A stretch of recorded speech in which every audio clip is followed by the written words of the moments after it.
So hey guys and welcome to another video of my channel.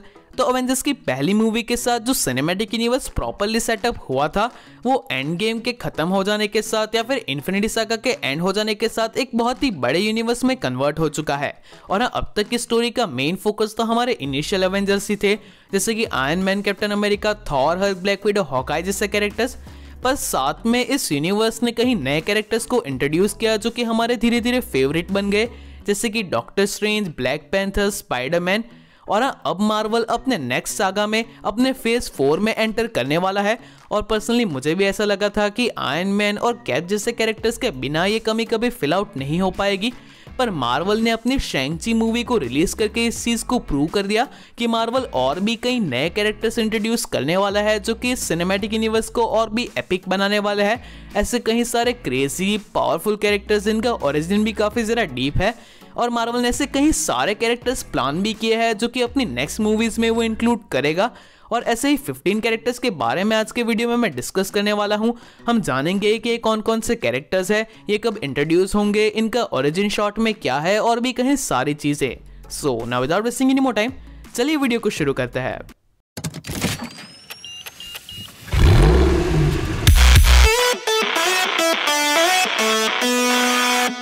तो आज के video में मैंने ऐसे कैरेक्टर्स को नहीं लिया है जो कि ऑलरेडी मार्वल की मूवीज में सुपर हीरोज हमें दिख चुके हैं। मैंने बस ऐसे कैरेक्टर्स को लिया है जो कि फ्यूचर में हमें दिखने वाले हैं, जो कि मार्वल के नेक्स्ट सागा में मार्वल की स्टोरी लाइन को लीड करेंगे। कुछ ऐसे सुपर हीरोज जो कि बिल्कुल फ्रेश है। मैंने विलन्स को भी नहीं लिया है, साइड कैरेक्टर्स को भी नहीं लिया है, और हाँ ऐसे ही सुपर हीरोज को लिया है जिनकी आने की पॉसिबिलिटी काफ़ी ज़्यादा है। इनमें से कुछ कैरेक्टर्स के नाम के टाइटल्स तो ऑलरेडी अनाउंस हो चुके हैं, उनके ऊपर सीरीज और मूवीज प्लान हो चुकी है, और हाँ कुछ कैरेक्टर्स को तो ऑलरेडी हम ट्रेलर्स में भी देख चुके हैं। तो चलिए बढ़ते हैं हमारे पहले कैरेक्टर के ऊपर। Number 1, Shang-Chi. तो Shang-Chi and the legend of 10 rings Marvel के नेक्स्ट फेज की सबसे पहली मूवी थी, और हाँ शैंग-ची कॉमिक में ऐसा कोई पॉपुलर कैरेक्टर नहीं है, तो मुझे इस मूवी को लेकर ज़्यादा एक्सपेक्टेशन भी नहीं थी। और जब ये मूवी अनाउंस हुई थी तब मुझे शैंग-ची के कैरेक्टर को लेकर ज़्यादा आइडिया भी नहीं था। पर मार्वल ने जिस तरीके से शैंग-ची की मूवी को बनाया है, पूरी एक्शन से भरी हुई, जो कि एक बिल्कुल नए एरिया को एक्सप्लोर करती है, वो भी मार्वल की थीम को मेंटेन करते हुए, वो काफ़ी अच्छा था। और अगर आपने अभी तक शैंग-ची मूवी नहीं देखी तो आई वुड रियली सजेस्ट कि अभी जाइए और थिएटर्स में शैंग-ची and the legend of 10 rings देखिए, क्योंकि इसके मिड क्रेडिट सीन में जिस तरीके से शैंग-ची का इंटरेक्शन कैप्टन मार्वल और हल्क और वोंग के साथ हुआ है, और हाँ इसी के साथ साथ मार्वल ने शैंग-ची को न्यूएस्ट अवेंजर डिक्लेयर किया है, तो ये चीज़ मेक श्योर करती है कि शैंग-ची आने वाली मूवीज में अवेंजर्स की टीम का भी पार्ट होने वाला है। तो शैंग-ची की स्टोरी अभी तो काफ़ी लंबी है और इस कैरेक्टर की जर्नी देखने में काफ़ी मज़ा भी आने वाला है। Number 2, black night and Cersei. तो इटर्नल्स के ट्रेलर में आपने सर्सी के कैरेक्टर को तो नोटिस किया ही होगा। हम ट्रेलर में ही सर्सी को नई चीज़ों को एक्सप्लोर करते हुए, अपने मैजिक का यूज़ करते हुए और लोगों से बात करते हुए देख सकते हैं। पर आपको ये पता नहीं होगा कि ब्लैक नाइट नाम का एक कैरेक्टर भी इस मूवी का पार्ट होने वाला है। वही कैरेक्टर जिससे सर्सी बात कर रही है और उसे किट हैरिंगटन प्ले करने वाले हैं। और अब तक इस कैरेक्टर को अपने सुपर हीरो फॉर्म में ट्रेलर में या फिर किसी और जगह पे नहीं दिखाया गया, पर ये सुपर हीरो काफ़ी ज़्यादा ऑसम है। और इटर्नल्स की मूवी के बाद बाकी इटर्नल्स के कंपेयर में सर्सी और ब्लैक नाइट हमें मार्वल की नेक्स्ट मूवीज में ज़्यादा अपेयर होते हुए दिखेंगे, क्योंकि ये दोनों कैरेक्टर एक कपल है जो कि काफ़ी लंबे टाइम तक अवेंजर्स की टीम का पार्ट भी रह चुके हैं। सर्सी की मैजिकल पावर्स के बारे में तो आपको पता ही होगा, पर ब्लैक नाइट की पावर्स के बारे में शायद आप नहीं जानते होंगे। ब्लैक नाइट के पास अबोनी ब्लेड नाम की एक स्वॉर्ड होती है जो कि काफ़ी यूनिक पावर को कंटेन करती है। उसकी पावर ये है कि उसे वील्ड करने वाला जो इंसान होता है वो जितना ज़्यादा अनवर्दी होता है, वो ब्लेड उतनी ही ज़्यादा स्ट्रांग होती जाती है। तो इतने कूल कैरेक्टर को मार्वल की नेक्स्ट मूवीज में देखने के लिए मैं तो काफ़ी एक्साइटेड हूँ। और हाँ ब्लैक नाइट मार्वल की कॉमिक्स का भी एक पॉपुलर कैरेक्टर है, और अब तक तो हमें ब्लैक नाइट को अपनी सुपर हीरो पावर्स के साथ नहीं दिखाया गया, तो ऐसा हो सकता है कि इटर्नल्स मूवी में उसे पावर्स मिले, यानी कि उसके ओरिजिन को हमें इटर्नल्स मूवी में दिखाया जाए, और फिर जाके मार्वल इस कैरेक्टर को लेकर कोई सोलो मूवी या फिर सीरीज अनाउंस कर सकता है। नंबर 3, इकारिस। तो इस लिस्ट में मैंने कोशिश की है कि मैं आपको इन कैरेक्टर्स को उसी ऑर्डर में बताऊं जिस ऑर्डर में ये कैरेक्टर्स हमें एमसीयू को ज्वाइन करते हुए दिख सकते हैं। और हमने बात की इटर्नल्स की, सर्सी और ब्लैक नाइट की, तो चलिए बात करते हैं इकारिस की, क्योंकि इटर्नल्स के ट्रेलर में इकारिस ऐसा कैरेक्टर है जिसने सबका ध्यान अपनी ओर खींचा है, और इस कैरेक्टर को एक तरीके से आप मार्वल का सुपरमैन भी कह सकते हैं। पर यहाँ पे टीजर में हमें इकारिस के कैरेक्टर को जिस तरीके से दिखाया गया है उससे बिल्कुल डिफरेंट पोर्ट्रे किया जा सकता है, क्योंकि इटर्नल्स के डायरेक्टर ने भी एक कहा था कि इस मूवी में आपको होमलैंडर की झलक देखने को मिलेगी। हाँ, वही होमलैंडर जो कि द बॉयज में हमें दिखा था, यानी कि सुपरमैन का एविल वर्जन। तो ऐसे लीक्स आए हैं कि इस मूवी में इटर्नल्स के बीच में भी अंदर अंदर कॉन्फ्लिक्ट होगा, जहाँ पे इकारिस बाद में एजैक को मार देगा और फिर अपने गिल्ट में वो वहाँ से चला जाएगा। तो इन शॉर्ट वो एक एंटी हीरो बन जाएगा। इसी की वजह से इकारिस और सर्सी में प्रॉब्लम्स आएंगे, क्योंकि वो दोनों एक कपल है और फिर सर्सी ब्लैक नाइट के ज़्यादा क्लोज जाएगी। तो स्टोरी मुझे काफ़ी इंटरेस्टिंग लग रही है। लेट्स सी हमें क्या दिखाया जाता है। Number 4, Miss Marvel. तो साउथ एशियन ओरिजिन की ऐसी पहले कैरेक्टर जो कि एमसीयू का as a super hero join करने वाली है, पाकिस्तानी कमाला खान यानी कि मिस मार्वल। मिस मार्वल के पास अपनी इलास्टिक पावर्स है जो कि उसे टेरिजन मिस से मिली है। ये कैरेक्टर कूल है, कॉमिक्स में बिल्कुल नया कैरेक्टर है और एक कैप्टन मार्वल की फैन गर्ल भी है। और इस कैरेक्टर को लेकर ऑलरेडी 2 प्रोजेक्ट कंफर्म हो चुके हैं। पहला तो मिस मार्वल की खुद की एक सीरीज है और फिर ये कैरेक्टर हमें मार्वल की मूवी द मार्वल्स में दिखने वाली है। तो द मार्वल्स में इस कैरेक्टर को कैप्टन मार्वल के साथ टीम अप करते हुए देखने में मजा आएगा। इसी के साथ साथ मिस मार्वल की सीरीज की शूटिंग भी ऑलमोस्ट कंप्लीट हो चुकी है। इसके सेट फोटोज में आप इस कैरेक्टर का क्लियर लुक देख सकते हैं। और एक इंडियन ओरिजिन कैरेक्टर है, एक पाकिस्तानी ओरिजिन कैरेक्टर, तो काफी सारे इंडियन एक्टर भी इस शो में हमें दिखने वाले हैं, तो मजा तो काफी आएगा। Number 5, moon night. तो डीसी का बैटमैन जो कि पूरे सुपर हीरो जॉनरा के सबसे बेस्ट कैरेक्टर्स में से एक है, मेरा फेवरेट कैरेक्टर है। और अब मार्वल ने एक ऐसे कैरेक्टर को लेकर सीरीज अनाउंस की है जिसे बैटमैन की कॉपी करके बनाया गया था, यानी कि डार्क नाइट की copy Moon Knight. Moon Knight Marc Spector नाम का एक आदमी होता है जिसे कुछ अपने ही लोग धोखा देते हैं जब वो इजिप्ट पे एक मिशन पे होता है। फिर घायल मार्क स्पेक्टर को वहाँ के कुछ ट्राइबल्स अपने इजिप्शियन मून गॉड कॉन्शु के पास ले जाते हैं, जिस गॉड की पावर्स की मदद से उसे अपनी लाइफ वापस मिलती है। वो अपने वेंजेंस को कंप्लीट करता है। फिर वो न्यूयॉर्क आके पैसा कमाता है, अपने लिए वेपन्स को भी डिजाइन करवाता है, ठीक बैटमैन की तरह। तो एक कैरेक्टर बिल्कुल बैटमैन की रेप्लिका है और इसे प्ले करने वाला है काफी फेमस एक्टर ऑस्कर आइजैक। तो इस सीरीज भी बिल्कुल डिसअपॉइंट नहीं करने वाली। इसकी शूटिंग भी काफी हद तक हो चुकी है और इसके सेट फोटोज भी आप अपनी स्क्रीन पे देख सकते हैं। Number 6, she Hulk.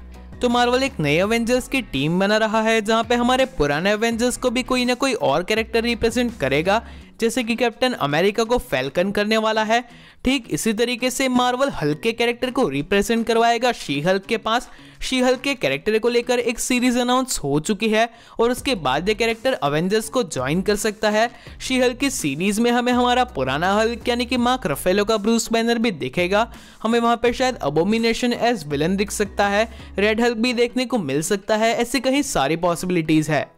She Hulk का रियल नेम जेनिफर वॉल्टर्स होता है जो कि ब्रूस बैनर की कजिन होती है और एक एक्सीडेंट के दौरान ब्रूस को उसे अपना खून देना पड़ता है, जिसकी वजह से उसके पास भी हल्क की पावर्स आ जाती है। और शैंग-ची के मिड क्रेडिट सीन में हमने देखा कि ब्रूस बैनर वापस से हल्क में से ट्रांसफॉर्म हो चुका है। तो ये कैसे हुआ ये भी शायद हमें शी हल्क की सीरीज में ही एक्सप्लेन किया जाएगा।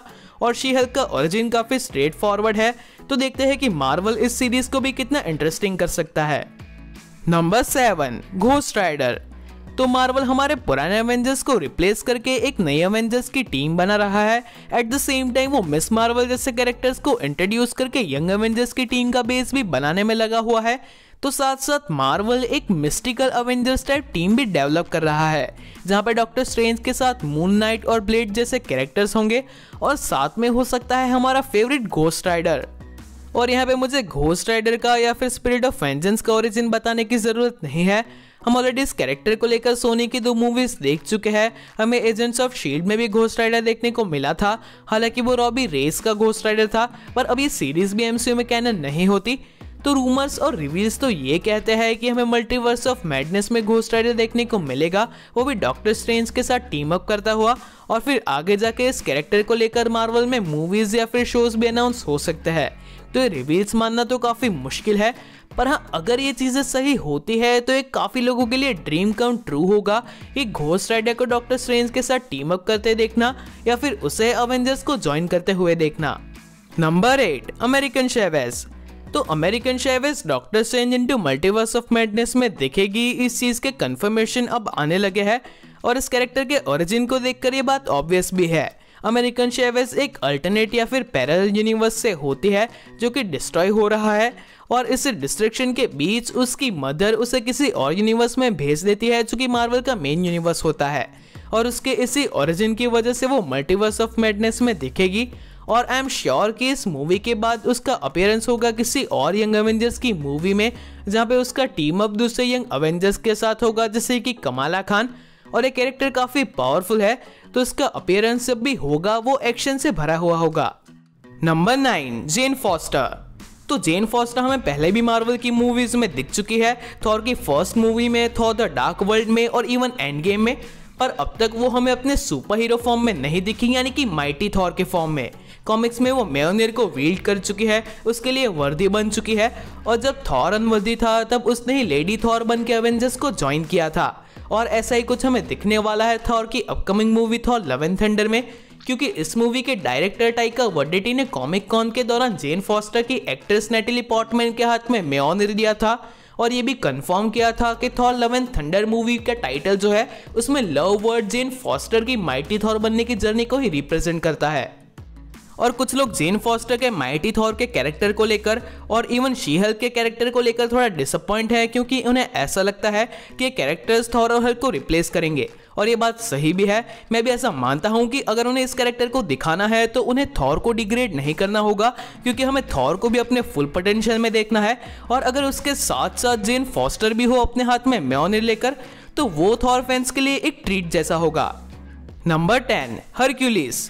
तो Thor love and thunder movie से जेन फॉस्टर के अलावा मार्वल कॉमिक्स का एक और पावरफुल और पॉपुलर सुपर हीरो है जो कि एमसीयू को ज्वाइन कर सकता है, और वो सुपर हीरो है हरक्यूलिस। क्योंकि ऐसे काफी स्ट्रॉन्ग सोर्सेज से लीक भी आए थे कि इस मूवी में हमें हरक्यूलिस दिखेगा, ऐसे रूमर्स भी थे, क्योंकि इस मूवी का villain god the god butcher gods को हंट करता है, तो और भी कहीं सारे गॉड्स हमें देखने को मिलेंगे। फिर तो न्यूज भी आने लगे, जैसे कि एक एक्टर ने रिवील किया कि वो ज़्यूस का रोल प्ले कर रहे हैं, यानी कि हरक्यूलिस के फादर का। फिर ऐसे न्यूज आए कि मार्वल शायद हेनरी कैविल को अप्रोच कर रहा है हरक्यूलिस के कैरेक्टर को प्ले करने के लिए। तो ऐसे कहीं सारे इनडायरेक्ट कंफर्मेशन मिलने लगे हैं। और हाँ, हरक्यूलिस का कैरेक्टर काफी ऑसम है, वो बिल्कुल हल्क और थॉर की तरह ही अवेंजर्स का फ्यूचर का पावर हाउस बन सकता है। तो मैं भी इस कैरेक्टर को देखने के लिए एक्साइटेड हूँ। Number 11, Adam warlock. तो आप सबको guardians of the Galaxy volume 2 का वो एंड क्रेडिट सीन याद ही होगा, जहां पे एक ककून में एडम वॉरलॉक को प्रिपेयर किया जा रहा था, या फिर ऐसा कह सकते हैं कि उसे बर्थ दिया जा रहा था। और एडम वॉरलॉक की यही स्टोरी कंटिन्यू हो गई guardians of the Galaxy volume 3 में, और उसे लगाया तो गया है गार्डियंस ऑफ द गैलेक्सी को मारने के लिए, पर इवेंचुअली शायद वो इसी टीम को ज्वाइन करेगा। एडम वॉरलॉक कॉस्मिक स्केल पे काफी पावरफुल सुपर हीरोज में से एक है, और मुझे तो ऐसा लगता है कि वो मार्वल के सबसे इंटरेस्टिंग सुपर हीरो में से एक गिना जाना चाहिए। और इसी हीरो की स्टोरी हमें दिखाई जाएगी, और शायद हमें उसका ट्रांसफॉर्मेशन दिखाया जाएगा कि किस तरीके से वो इवेंचुअली इस टीम को ज्वाइन करता है, जो देखना अगेन इंटरेस्टिंग होगा। नंबर 12, नोवा। तो guardians of the Galaxy volume 3 से एडम वॉरलॉक के अलावा भी एक सुपर हीरो है जिसका राइज सिनेमैटिक यूनिवर्स और बिग स्क्रीन पे होने वाला है, और वो सुपर हीरो है नोवा। तो कॉमिक्स में रिचर्ड राइडर के नोवा की स्टोरी कुछ ऐसी होती है कि जेंडार के डिस्ट्रक्शन के साथ वो आखिरी बचा हुआ कॉप मेंबर होता है। तो जेंडार का सुप्रीम इंटेलिजेंस अपने आप को उसके हेलमेट में ट्रांसफर करता है, जिससे उसे पावर्स मिलती है। और मूवीज में भी थैनोस ने पावर स्टोन को लेने के लिए जेंडार को डिस्ट्रॉय कर दिया, तो इस स्टोरी को मूवीज में भी फॉलो किया जा सकता है। पर मे भी इस बार वो रिचर्ड राइडर का नहीं बल्कि सैम अलेक्जेंडर का नोवा हो, जो कि अर्थ से बिलोंग करता है, कंपैरेटिवली एक यंग कैरेक्टर है, और वो अर्थ पे था इसीलिए बच गया, और सुप्रीम इंटेलिजेंस अपने आप को उसी के हेलमेट में अपलोड करेगा। और हाँ, ऐसा भी कहा जा रहा है कि गार्डियंस ऑफ द गैलेक्सी की थर्ड मूवी इस टीम की आखिरी मूवी है, और फिर बचे हुए मेंबर्स नोवा की सोलो मूवी में दिखेंगे। नोवा के कैरेक्टर को लेकर सोलो मूवीज भी प्लान की जा चुकी है, और इवेंचुअली ये कैरेक्टर भी यंग एवेंजर्स को ज्वाइन करेगा, जो कि इस टीम के लिए एक अच्छा एडिशन होगा। Number 13, blade. तो ब्लेड अगेन एक ऐसा कैरेक्टर है जो कि आने वाले मिस्टिकल एरा में मार्वल को ज्वाइन करेगा। और हाँ, ब्लेड मार्वल की कॉमिक्स का भी एक वेल नोन कैरेक्टर है, इतना वेल नोन कैरेक्टर की मार्वल की मूवीज बनी थी। उससे पहले ब्लेड के कैरेक्टर को लेकर एक ट्रायोलॉजी बन चुकी है। ये मूवीज पुरानी है पर अच्छी है, और अब मार्वल ने इस कैरेक्टर को लेकर एक मूवी अनाउंस कर दी है जो कि बिल्कुल फ्रेशली इस कैरेक्टर को एमसीयू में इंट्रोड्यूस करेगी। पर अगेन यहाँ पे ब्लेड का रोल वही महर्षला अली प्ले करने वाला है जिन्होंने पुरानी ट्रायोलॉजी में ब्लेड के रोल को प्ले किया था। और बिल्कुल शैंग-ची की तरह ही ब्लेड भी अपने इंट्रोडक्शन के साथ एमसीयू में एक नई थीम को लेकर आएगा, जिसमें हमें वैम्पायर्स और पैरानॉर्मल क्रीचर्स देखने को मिलेंगे। और हाँ, देयर आर अनाउंसमेंट्स कि मार्वल अपनी कॉमिक्स की मिडनाइट सन्स टीम को एमसीयू में ला रहा है और इस टीम के मेंबर्स है Doctor Strange, Moon Knight, Blade, Ghost Rider, Daredevil और पनिशर। तो अगर ये टीम एमसीयू में आ रही है तो मार्वल अपने मिस्टिकल साइड की ओर हेवीली फोकस करने वाला है। Number 14, fantastic four. तो मार्वल ने फैंटास्टिक फोर की टीम को लेकर भी मूवी अनाउंस कर दी है। अब इसकी रिलीज डेट तो कंफर्म नहीं की गई, पर ब्लेड की तरह ही वो शायद 2023 के एंड में या फिर 2024 में हमें देखने को मिलेगी। और हाँ, स्पाइडरमैन के कैरेक्टर की तरह ही फैंटास्टिक फोर की भी घर वापसी हो चुकी है, क्योंकि मार्वल और फॉक्स की डील कंप्लीट हो चुकी है। और यहाँ पे मुझे फैंटास्टिक फोर को तो एक्सप्लेन करने की ज़रूरत नहीं है, ये टीम है ही ऑसम। और साथ में हमें देखने को मिलेंगे और भी कई सारे कैरेक्टर्स जो कि इस टीम के साथ एसोसिएटेड है, जैसे कि Galactus, silver surfer, doctor Doom और भी कई सारे कैरेक्टर्स। Number 15, iron heart. तो आयरन हार्ट के कैरेक्टर को लेकर भी मार्वल ने एक टाइटल अनाउंस किया है, जो कि एक सीरीज होने वाली है। आयरन हार्ट रिरी विलियम्स नाम की एक लड़की होती है जो कि आयरन मैन के सूट को रेप्लिकेट करती है। यही कैरेक्टर एमसीयू के फ्यूचर में टोनी की आर्मर की लेगेसी को कंटिन्यू करेगा, वो यंग एवेंजर्स को भी ज्वाइन करेगी। और इस सीरीज में हमें आयरन मैन की डॉटर मॉर्गन स्टार्क दिखेगी। आयरन मैन 3 का वो लड़का दिखेगा जिसका नाम हार्ली कीनर है, जो कि टोनी के फ्यूनरल में भी हमें दिखा था, और शायद वो आयरन लेड नाम के एक सुपर हीरो को प्ले करेगा। ऐसा लग रहा है कि वॉर मशीन के कैरेक्टर को फोकस में रख के जो आर्मर वॉर्स नाम की सीरीज बनने वाली है, आयरन हार्ट की सीरीज उससे भी काफी कनेक्टेड होगी। ऐसे हैवी स्पेकुलेशंस है कि इस सीरीज में टोनी स्टार्क को as a artificial intelligence resurrect किया जाएगा। तो भाई चीजें तो बड़े स्केल पे प्ले आउट करने वाली है। तो इस वीडियो को तो यहीं पे खत्म करते हैं। और हाँ, अवेंजर्स एंड गेम के वक्त कहीं सारे लोगों ने ऐसा सोचा था, इंक्लूडिंग मी, कि एंड गेम शायद अवेंजर्स की टीम का भी एंड होगी, पर यह बात पूरी तरीके से गलत है। एक्चुअली ये तो बस बिगिनिंग है एक नए ग्रेटर यूनिवर्स का, जहाँ पे हमें न्यू अवेंजर्स दिखाए जाएंगे, जिसमें हमारे पुराने अवेंजर्स के साथ falcon, she Hulk, gen foster, शैंग-ची जैसे नए अवेंजर्स होंगे। हमें मिस्टिकल अवेंजर्स जैसी टीम भी दिखाई जाएगी, जैसे कि मैंने आपको कहा कि मिडनाइट सन, जिसमें Ghost Rider, Blade, Moon Knight जैसे कैरेक्टर्स होंगे। हमें यंग एवेंजर्स दिखाए जाएंगे, जिसमें हमें वीकन और स्पीड जैसे कैरेक्टर्स, साथ में मिस मार्वल, नोवा और भी कई कैरेक्टर्स हैं जिनके बारे में क्लैरिफिकेशन नहीं है, जैसे कि माइल्स मोरालिस या फिर ऑसम हल्क। वैसे ऐसे ही 3 कैरेक्टर्स के बारे में मैंने एक वीडियो में डिस्कस किया है, वीडियो आपको एंड स्क्रीन के ऊपर मिल जाएगा। तो और भी कहीं कैरेक्टर्स, कहीं टीम देखनी बाकी है, और अवेंजर्स का फ्यूचर तो अभी ही ब्राइट है। So that is it for today guys. अगर आपको आज का वीडियो अच्छा लगा हो तो इसे लाइक कीजिए, शेयर कीजिए, और अगर यहाँ पे नए हो तो इस चैनल को सब्सक्राइब कर दीजिए। तो चलिए मिलते हैं हमारे अगले वीडियो में।